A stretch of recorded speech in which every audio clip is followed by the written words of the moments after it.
Hey guys, what I'd like to do today is talk about this UGREEN USB4 M2 NVMe SSD enclosure, which I've had for a few weeks and I've done a lot of tests with it, and this is the enclosure here. Now, UGREEN sell a lot of these NVMe enclosures. They've got a lot of different variations on the market. Some are good, some are not so good, and I'm speaking from experience because I had one of the cheaper ones, and quite literally a few weeks ago it exploded and the springs just came flying up in the air. But the one that I want to talk about today is the one that they say comes with a cooling fan. So it's normally sold as UGREEN 40 gigabits per second NVMe enclosure with cooling fan, and it normally retails between $70 and $100 or £70 or £100. They're always running sales, so it's hard to tell what price you pick it up at, but that's what you should be aiming for, the $70 type of price range. And that's the one I'm going to be reviewing today. It's this one. So let's take a closer look at this NVMe enclosure. So here we have the UGREEN USB4 40 gigabits per second M2 NVMe enclosure, and it's a really nice enclosure in my opinion. You can see that it's got a nice aluminium shell. It looks really good, but we've got this silicone wraparound cover around it, so that's going to help you protect your desk, but also protects the drive when it's in a bag, etc. So there's a few things you can see here, one being the power indicator here. We've got the UGREEN logo, and you can also see that this is not toolless. You will require a screwdriver to open this up to put your own drive in, but it does come with a screwdriver, so absolutely no complaints there. At this side we have the main USB-C connection. We've got some air vents, and then if it gets in focus, you can see we've got some air vents at the other side as well. So we've got some, cooling there, which is why we've got the vents, but there's heat dissipation with the thermal pad, but also with the aluminium shell. So that is kind of the selling point of this, is that you've got an aluminium shell, but you also have that turbo fan to try and cool it down. And that's what separates this from other enclosures on the market, well, most of them. So you can see that their heat dissipation built-in turbofan, multi-OS compatible. It says Windows, Mac OS, Linux, but on their website and their marketing material, it also says Android, iPad OS, iOS, etc. It should work with most devices. At the bottom here, you can see it's USB 4, but compatible with Thunderbolt 4 and Thunderbolt 3. Now, they do give you a USB 4 cable. And as usual with all these enclosures, the cables are always annoyingly short, but that's what they give you. But they also give you a USB Type A to Type C USB 3.2 cable, which will give you 10 gigabits per second. So that's quite good, because sometimes you don't always have access to a USB 4 or a Thunderbolt connection. You have to use whatever's on a computer. So this will work with older USB Type C connections. Now, compatibility is really good, not just from an operating system point of view, but also from a drive perspective. You can see here that it supports M2 NVMe SSDs for 2230, 2242, 2260, and 2280. It doesn't support SATA drives, but it does have pretty good support there for most drives that you'll be looking at. But as always, check the website and check what drives and platforms are supported before you spend any money on this. You have to make sure that the drive that you have is compatible with this enclosure. I advised the price of this UGREEN enclosure earlier, but I actually bought a used version of the enclosure using some of my CEX vouchers, and it thankfully arrived in great condition. When you open up the box, you will see a user instruction manual and the main manual for the enclosure. Inside the provided accessory box, you will find a screwdriver, a Type C to Type C USB 4 cable, and a Type A to Type C USB 3.2 Gen 2 cable. Both of these cables are good quality and they look like they will last a long time, but their length is quite short. It's very easy to open the enclosure up using the provided screwdriver, and when you do, you can see the cooling fan below. Now, you can get away with not using thermal pads with some older Generation 3 NVMe SSDs, but I always prefer to use thermal pads to reduce temperatures. Unfortunately, the original thermal pad for this enclosure was not included with my purchase. There are some reviews on Amazon which state the included thermal pads are thin, so this was perhaps a blessing in disguise for me, but I cannot say for sure as I've not tested the original thermal pads. So to reduce temperatures, I purchased the Arctic TP3 thermal pad, which is 100 by 100 millimeters in size and 1.5 millimeters thick. It costs around £9 here in the UK, but I think that's a great price because you can cut the pad up into the sizes you want for many different drives in many different situations. For this UGREEN enclosure, I placed the thermal pad onto my 2TB Seagate Firegate 520. It's an old drive at this point, it's a few years old, but it's a Gen 4 drive, so when it's connected to a motherboard, like in my PC, it has the potential to offer write speeds over 4 GB per second and read speeds over 5 GB per second. So it's still a highly capable drive and more than fast enough for a USB 4 connection.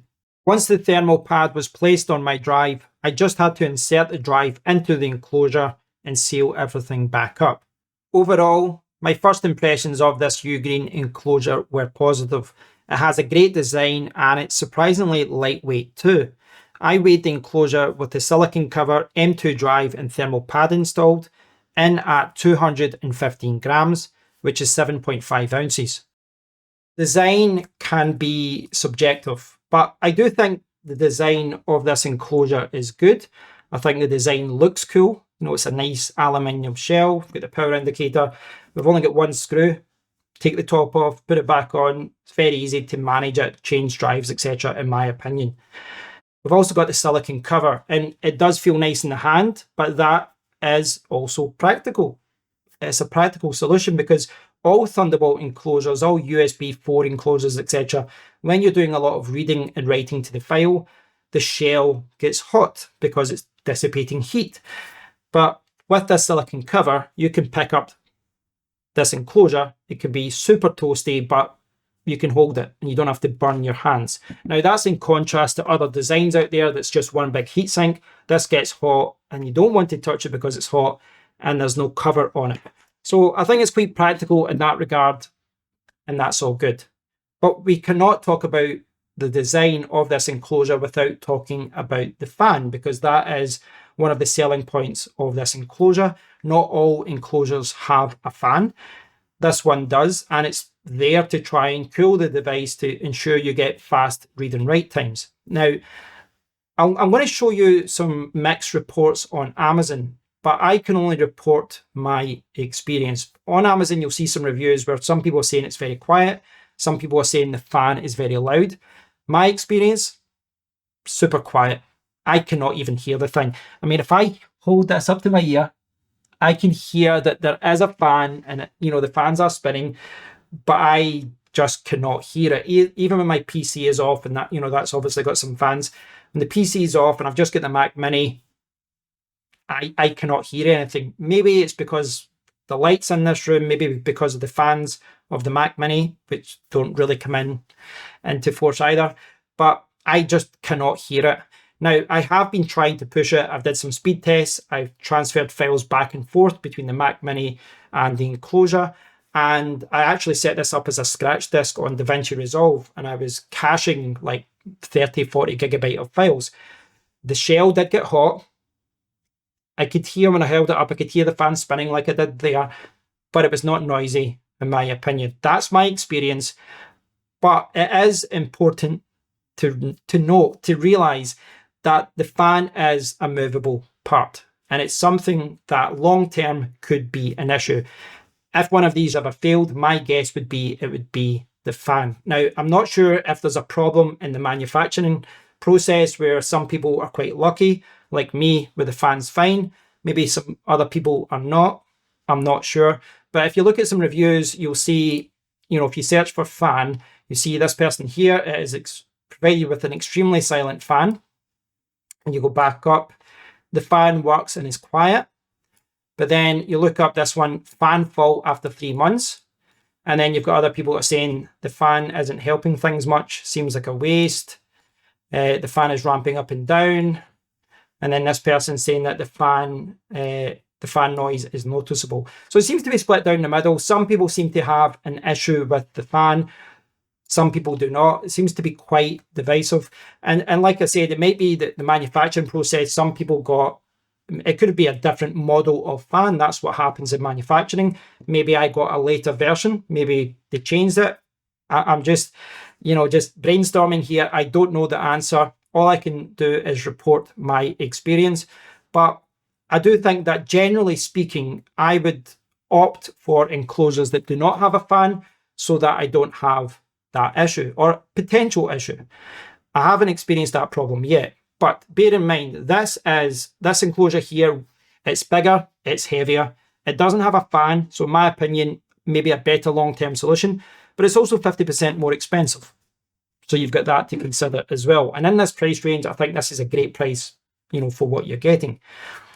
I've not did a repair, but it does look like if the fan did fail, you could go in and change it. That looks like something you could do. That could maybe fix all the problems. You could put in a better fan, a quieter fan, more powerful fan if you want. For most people though, what you want to do is use your warranty. Return it if you run into any problems like that. Like I said, I just want to make you aware of this issue. Don't ever go into any purchase blind. Do your research, look at other reviews, not just this one, and look at what other people are saying.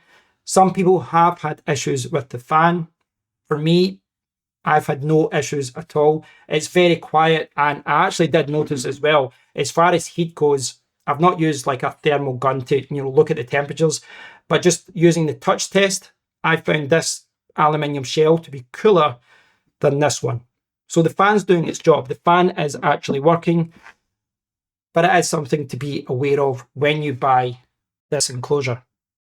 Let's talk about performance. Let's talk about the potential speed of reading and writing to SSDs which are in this enclosure. Now, I'm sure you're all aware of this, but I need to say it. There's obviously many different factors which can influence the results of a speed test. The drive that's inside, the cable that you use, the computer or the operating system that you connect to. I have Thunderbolt 3 in my Windows PC, but I wanted to have consistent results, so I've used my Mac Mini for all of these tests. We've got USB 4 in the back. We've got a 10 gigabit per second USB Type-C connection at the front. Now, there's a few different applications you can use. I've used the Blackmagic Disk Speed Test and the Atto Disk Benchmark for all of my tests. And just for a comparison, I tested my Mac Mini on Blackmagic as 2.91 gigabytes per second write and 2.95 gigabytes per second read. But Atto was a little bit lower. They said 1.72 gigabytes per second write and 2.34 gigabytes per second reading. So that's the internal drive of the Mac Mini. This is the base model with 256 gigabyte of storage. I just wanted to put that there as a comparison. Now for my first test, I used the USB 4 cable, but I connected to the front ports here because I wanted to see what it was like when you connected to the 10 gigabit per second connection, when you used a lower connection speed. And for Blackmagic, with that 10 gigabit per second connection, I got 990.1 megabyte per second writing, 875.3 megabytes per second reading. And for Atto, I got 1.02 gigabytes per second writing and 964.4 megabytes per second reading. Now, when I then connected to USB 4, which is at the back of the Mac Mini, for Blackmagic, that speed went up to 3.1 gigabytes per second write, 3.03 gigabytes per second read. And for Atto, it was 3.15 gigabyte per second writing and 3.3 gigabyte per second reading. Those speeds are very, very good, but I wanted to be sure. So this is a USB 4 cable, which connects to a dock, which I've got. So I used that cable for the next test, and I performed the same test again. So it was the enclosure using this USB 4 cable here to the USB 4 connection. And with that connection cable, I got 3.02 gigabytes per second on Blackmagic for writing and 3.03 gigabytes per second for reading. So exactly the same. And for Atto, I got 3.12 gigabytes per second writing, 3.2 gigabytes per second for reading. So pretty much identical. Now, the reason I did that final test with this cable was really just to see what the quality of this cable was like. So I got the exact same performance using the official cable and using the other certified USB 4 cable that I've got. So that's good. That means that this cable is good. It means it's performing well. And about those results, really good in my opinion. I'm getting consistently over 3.0, 3.1 gigabytes per second reading and writing using both benchmarking applications. That's really good in my opinion.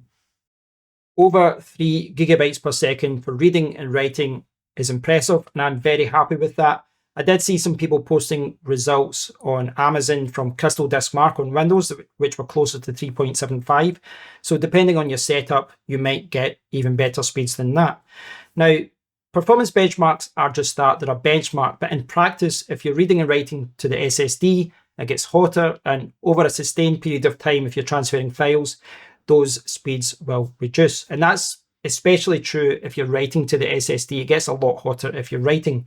So I connected the enclosure using the official USB 4 cable to the USB 4 connection of the Mac Mini, and I transferred 100.75 gigabyte of video files and random clips I've recorded, and it transferred in around 50 seconds. So I was very impressed by that. And if I use a very crude calculation, that's on average over the whole period of time over 2 gigabytes per second for the writing to the drive. So I was very impressed by that, and I think that's maybe a more practical test than a benchmark. But whether you're looking at the benchmarks or whether you're looking at that file transfer test, I think for a 40 gigabyte per second USB 4 enclosure, those speeds are what you're expecting to see. So yeah, good performance overall. I hope you've all enjoyed learning about the UGREEN USB 4 40 gigabits per second enclosure, the one with the cooling fan. So I've had this for a few weeks and I'm very happy with my purchase. As you saw there, the speeds are very good, what you would expect from a device like this, but it's got great build quality, it looks good, and the silicone cover is quite practical. It's very easy to handle, means you don't have to touch that toasty shell when you're doing a lot of writing to the disk. And it's very easy to work with. Only one screw there, take it off, put your drive in, put the top back on, you're good to go. So I like that it's easy to work with, and I also like the fact that it's compatible and it works in a lot of different situations. Windows, Mac, Linux, Android, iOS, iPadOS, it works in all those different scenarios.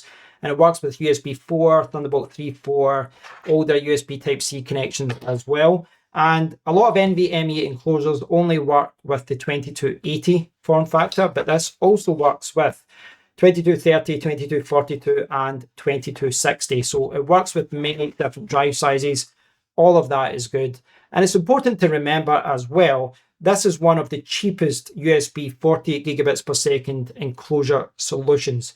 Many of them are more expensive. This retails at around $70 on Amazon in Europe and North America.